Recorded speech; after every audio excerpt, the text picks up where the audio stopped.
Je, mtoto wako anatoa harufu mbaya puani au wewe mwenyewe unasikia kama unatoa harufu ya tofauti puani kwako?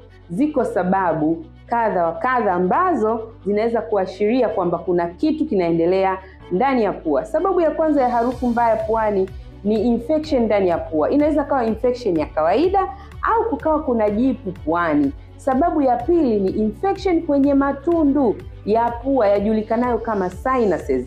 Bila kusahau, kwa watoto sababu inaweza ikawa wameweka kitu kigeni ndani ya pua. Watoto weka vitu mbalimbali katika michezo, goroli, godoro, makaratasi, yakikaa muda mrefu kusababisha harufu kutoka puani. Bila kusahau, kwa wale watoto wenye nyama za pua huwa wanatoa harufu ya tofauti puani. So endapo una mtoto mwenye kutoa harufu puani au ni wewe mwenyewe unahisi kama kuna harufu ya tofauti puani kwako, fika hospitali kwa ajili ya uchunguzi wa pua yako ili ujue kuna shida gani. Naitwa Dr. Constancia aka Dr. Koni, daktari bingwa wa masikio, pua na koo. Asante kwa kunisikiliza.